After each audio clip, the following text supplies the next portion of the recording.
Donald John Trump was born into a world of ambition and construction. His arrival on June 14, 1946, in Queens, New York City, marked the entrance of a figure who would later dominate headlines globally. He was the fourth child of Fred Trump and Mary Ann McLeod Trump. Fred was a formidable real estate developer, his name already synonymous with housing projects in New York's outer boroughs. This environment of property deals, blueprints, and the relentless pursuit of growth profoundly shaped young Donald. His father's success provided a blueprint, but also a towering example to live up to, or perhaps to surpass in a much grander, more visible fashion than his father ever envisioned for himself. The Trump household was one of discipline and high expectations. Fred Trump was known for his demanding nature and his focus on results. He imparted lessons about toughness and the importance of a competitive edge, values Donald would carry throughout his life. Mary Ann McLeod, an immigrant from Scotland, brought a different sensibility. Though the dominant force in the children's upbringing, particularly concerning business, was undeniably Fred. The family lived comfortably, benefiting from Fred's expanding real estate empire. This upbringing instilled in Donald an early understanding of wealth and the mechanics of the property world, setting the stage for his own future endeavors in the high-stakes arena of New York real estate development. Growing up in Queens, Donald witnessed firsthand the tangible results of his father's work. Buildings rose from the ground, communities were shaped, and fortunes were made. This was not an abstract concept of wealth. It was concrete and steel, a visible testament to his family's enterprise. The sheer scale of his father's operations, though largely confined to areas outside the glittering heart of Manhattan, provided an early education in development, negotiation, and the power of branding, even if it was a more localized form of it back then. These formative years were crucial, laying the groundwork for an individual who would seek not just to build, but to build bigger, flashier, and with his name prominently displayed. The dynamic within the Trump family, with Fred as the patriarch and business titan, undoubtedly influenced Donald's drive. He was one of 5 children, and the family environment, combined with his father's business ethos, likely fostered a competitive spirit. Learning the ropes from a successful developer like Fred Trump meant exposure to the complexities of the real estate world from a very young age. This early immersion was not just about observing, it was about absorbing the mindset of a builder and a businessman.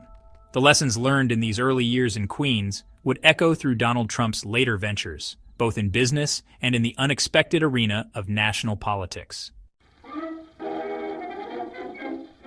Donald Trump's formal education took a distinctive turn when his parents sent him to the New York Military Academy at the age of 13. This decision was reportedly made to instill discipline in the energetic and assertive young Trump. At the academy, he was exposed to a structured, hierarchical environment, which some suggest honed his competitive and aggressive tendencies. He participated in sports and rose through the student ranks, demonstrating early leadership qualities, or at least an ability to navigate and thrive within such a system. The military academy experience was a stark contrast to a typical high school education, and it undoubtedly left an indelible mark on his character and his approach to challenges. After graduating from the military academy, Trump's higher education path led him first to Fordham University in the Bronx. He spent 2 years there, from 1964 to 1966. However, his ambitions were increasingly focused on the world of business, particularly the prestigious real estate development scene that was beckoning from Manhattan. He then made a significant move, transferring to the Wharton School of Finance and Commerce at the University of Pennsylvania. This was a clear signal of his burgeoning aspirations to make a mark in the financial and property sectors. Wharton was, and remains, one of the nation's top business schools, providing a rigorous education in economics and finance. In 1968, Donald Trump graduated from the Wharton School with a Bachelor of Science degree in economics. This qualification from such a reputable institution provided him with a strong theoretical grounding in the principles of business and finance. It also lent an air of academic credibility to his later claims of business acumen. Armed with this degree, he was well prepared, at least on paper, to enter his father's world. His time at Wharton was not just about academics. It was also about positioning himself for a career that he hoped would eclipse his father's considerable, yet more geographically constrained achievements in the real estate domain. Upon completing his education, Donald Trump officially joined his father's company, Elizabeth Trump and Son. Fred Trump's business was primarily focused on developing and managing middle-income apartments in Brooklyn, Queens, and Staten Island. While successful, it was not the high-profile, glamorous world of Manhattan real estate that increasingly captivated Donald's imagination. His entry into the family business was not a tentative step, but a determined stride. He was eager to apply what he had learned and, more importantly, to steer the company towards larger, more ambitious projects, eventually leading him to rename it the Trump Organization and shift its focus dramatically. Donald Trump's vision extended far beyond the outer boroughs where his father Fred had meticulously built his real estate empire. Young Trump set his sights on the glittering, high-stakes world of Manhattan. He understood that to make a truly significant name for himself, he needed to conquer the island that represented the pinnacle of global business and luxury. This ambition led him to take on complex and high-profile projects. One of his earliest major successes in Manhattan was the transformation of the aging Commodore Hotel, adjacent to Grand Central Terminal. With shrewd negotiations and government incentives, he reimagined it as the Grand Hyatt New York, which opened its doors in 1980, signaling his arrival as a serious player. The project that truly cemented Donald Trump's name as a major developer, however, was Trump Tower. Completed in 1983, this 58-story skyscraper on Fifth Avenue became an instant icon of 1980s opulence and ambition. Its gleaming glass facade, luxurious atrium, and high-end retail and residential spaces were a bold statement. Trump Tower was more than just a building. It was a carefully crafted symbol of success and a powerful branding tool. By putting his name in giant gold letters on the edifice, Trump was not just claiming ownership of a property, but also branding a lifestyle. This move was a masterstroke in self-promotion, making Trump synonymous with luxury. The success of Trump Tower fueled further expansion. The Trump Organization, under Donald's leadership, embarked on a series of ambitious developments. He acquired and developed other prominent properties, always ensuring his name was front and center. This strategy was about creating an image, a perception of unparalleled quality and exclusivity. Whether it was residential buildings, office spaces, or other ventures, the Trump name became a powerful asset, commanding premium prices and attracting international attention. He understood the power of image and media perhaps better than many of his contemporaries in the more traditional real estate world, leveraging it to build a global brand. His business ventures during this period were not limited to Manhattan. He expanded his reach, always seeking out opportunities that offered high visibility and the chance to further enhance his brand. The strategy was clear: associate the Trump name with the biggest and the best. This era saw him transform from the son of a successful outer borough builder into a national and increasingly international symbol of wealth and grandiosity.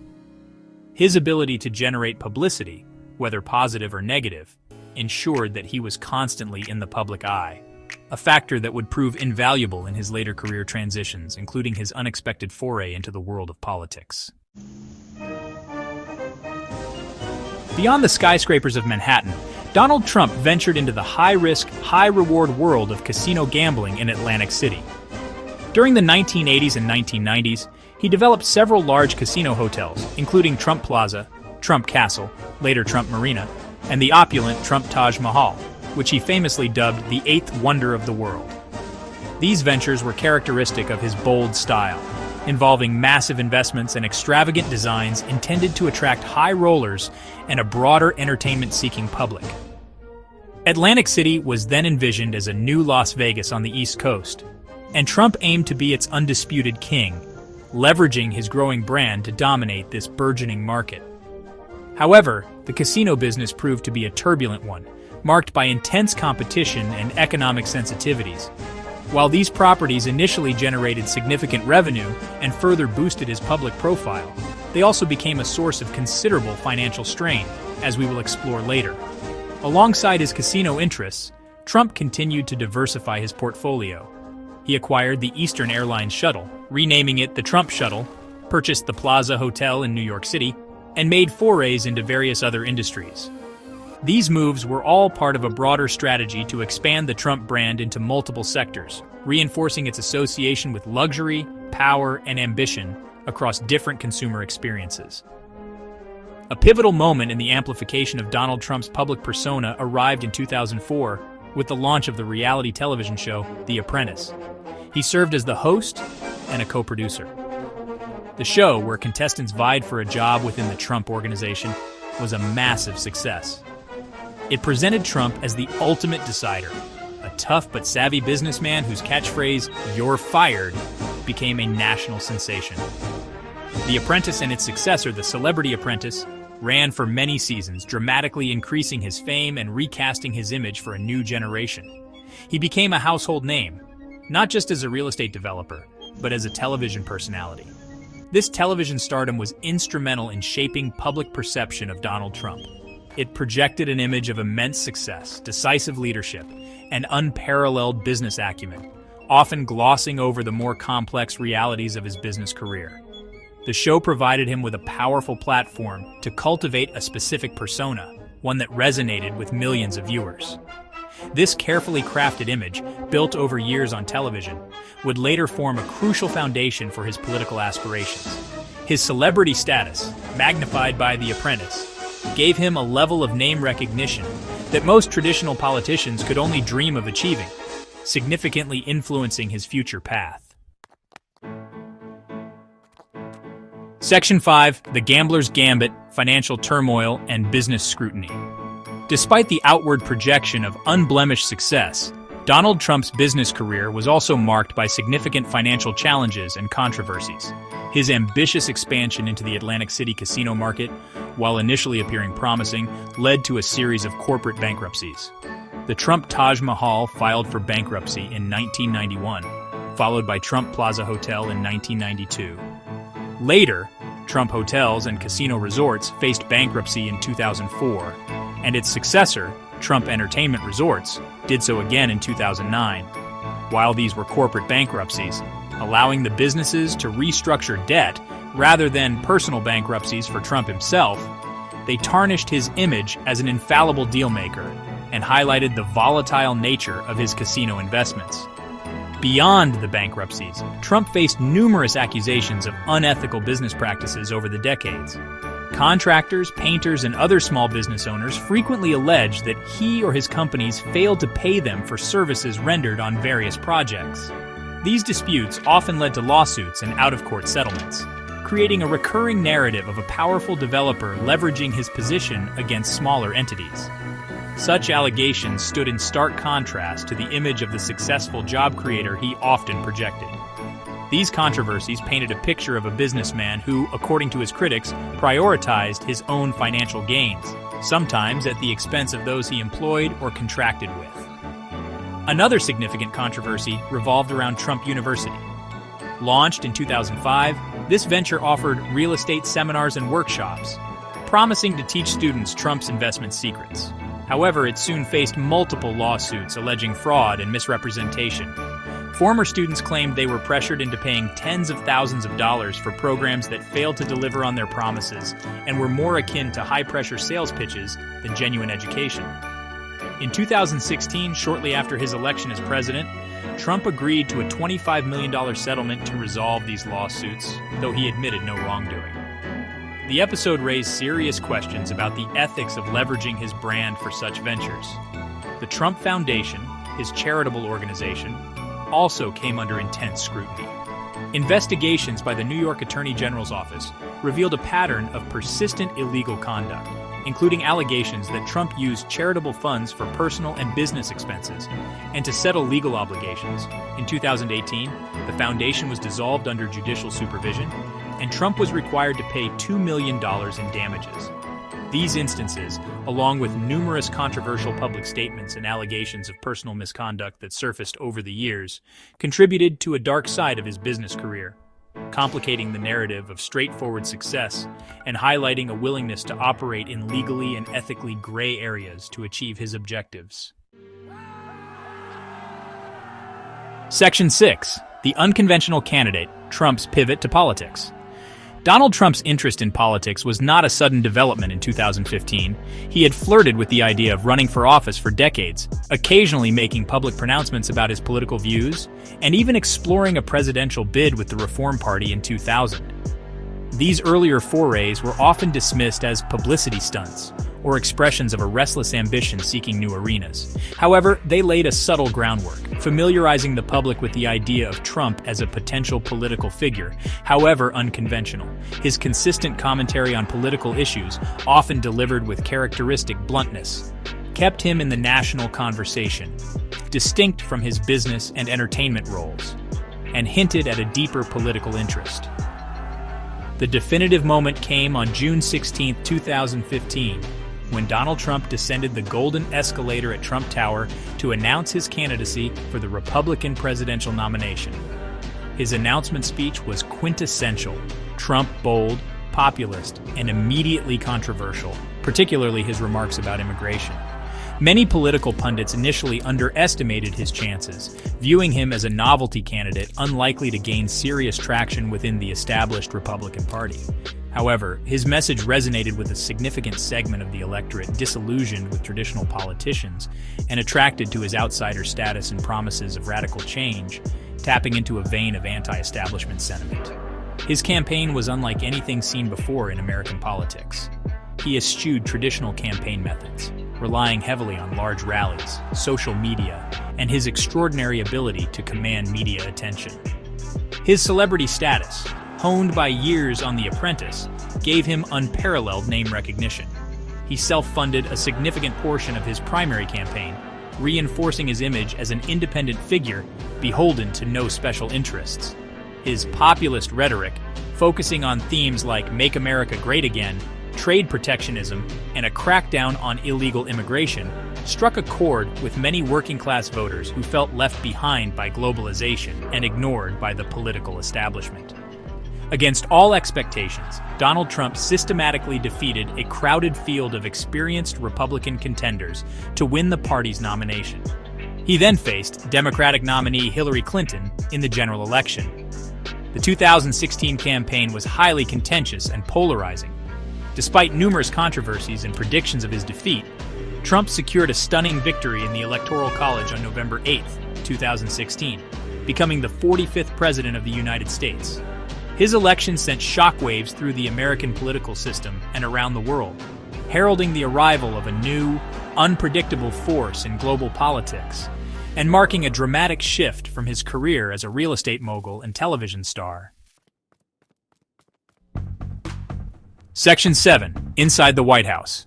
A Presidency of Disruption. Donald Trump's presidency, from January 2017 to January 2021, was characterized by a significant departure from traditional political norms and a relentless drive to implement his campaign promises. Key policy initiatives included substantial tax cuts, most notably the Tax Cuts and Jobs Act of 2017, which significantly lowered corporate and individual income taxes. He pursued a program of deregulation across various sectors, particularly targeting environmental protections and financial regulations, arguing they stifled economic growth. Immigration became a central focus, with efforts to construct a wall on the U.S.-Mexico border, increase deportations, and controversial travel bans targeting several Muslim-majority countries, sparking widespread protests and legal challenges. His approach to foreign policy was equally disruptive. Trump challenged long-standing alliances, questioned the value of international agreements like NATO and the Paris Climate Accord, from which he withdrew the U.S., and initiated trade disputes, particularly with China, imposing tariffs on billions of dollars worth of goods. He also pursued direct diplomatic engagement with North Korea in an attempt to denuclearize the Korean Peninsula. His America First stance resonated with his base, but often strained relationships with traditional allies. Throughout his term, his unconventional communication style, often utilizing Twitter for major policy announcements and direct attacks on opponents, kept both supporters and critics constantly engaged and frequently on edge. The Trump presidency was also marked by significant controversies and investigations. He faced persistent scrutiny over alleged Russian interference in the 2016 election and possible collusion with his campaign, which led to the appointment of special counsel Robert Mueller. While Mueller's report did not establish a criminal conspiracy, it detailed numerous contacts between the Trump campaign and Russian individuals and outlined instances of potential obstruction of justice. These findings fueled intense political division. Furthermore, Donald Trump became the third president in U.S. history to be impeached by the House of Representatives in December 2019 on charges of abuse of power and obstruction of Congress related to his dealings with Ukraine. He was acquitted by the Senate. In 2020, his administration faced the monumental challenge of the COVID-19 pandemic, which had a devastating impact on public health and the global economy. His handling of the crisis drew widespread criticism. Later that year, Trump sought re-election against Democratic challenger Joe Biden. He lost the November 2020 election. However, he refused to concede defeat, making unsubstantiated claims of widespread voter fraud. These claims culminated in the January 6, 2021 attack on the U.S. Capitol by a mob of his supporters. Following these events, he was impeached for a second time by the House of Representatives, this time for incitement of insurrection, making him the only president to be impeached twice. He was again acquitted by the Senate after leaving office. Section 8. After the Oval enduring influence and mounting challenges. Upon leaving the White House in January 2021, Donald Trump did not fade from the political scene. Instead, he remained a highly influential and vocal figure within the Republican Party.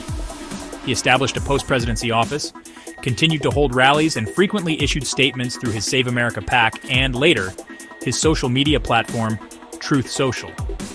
His endorsements in Republican primaries carried significant weight, often shaping the outcomes of races and demonstrating his continued sway over a large segment of the party's base. This enduring influence underscored his unique position in contemporary American politics, even without holding public office, as he continued to command media attention and energize his supporters. However, his post-presidency period has also been characterized by a proliferation of legal challenges and investigations. These stem from various aspects of his business career, his conduct during his presidency, and his actions after leaving office. He faces scrutiny over his financial dealings and the valuation of his assets by the Trump Organization in New York. Investigations into his efforts to overturn the 2020 election results in Georgia and at the federal level have also progressed. Furthermore, the handling of classified documents after his departure from the White House led to an FBI search of his Mar-a-Lago residence and subsequent federal indictment, adding another layer of legal peril. Despite these mounting legal pressures, Trump has consistently denied any wrongdoing, portraying the investigations as politically motivated witch hunts designed to derail his future political ambitions. He has used these legal battles to rally his base, framing himself as a victim of a biased system. This narrative has proven effective with his most ardent supporters, who see the investigations as further evidence of a deep state conspiracy against him. His ability to turn legal jeopardy into a political rallying cry is a testament to his unconventional political style and the deep loyalty he inspires among his followers, who remain steadfast in their support. Amidst these legal entanglements and his continued role as a kingmaker in Republican politics, Donald Trump officially announced his candidacy for the 2024 presidential election in November 2022. This move set the stage for another potentially tumultuous campaign cycle. His decision to run again, despite the controversies and the loss in 2020, signaled his determination to reclaim the presidency and reassert his brand of politics on the national stage. The announcement immediately positioned him as a leading contender for the Republican nomination, though he faced challenges from other prominent figures within the party, setting up a competitive primary season. Section 9. The 2024 bid and a contentious aftermath. Donald Trump's campaign for the 2024 Republican nomination saw him navigate a field of contenders, ultimately securing the party's endorsement once again. His rallies drew large, enthusiastic crowds, and his core messages regarding economic nationalism, border security, and an America First foreign policy continued to resonate strongly with his base. The campaign, much like his previous ones, was characterized by its direct engagement with supporters and its often combative stance against political opponents and critical media outlets.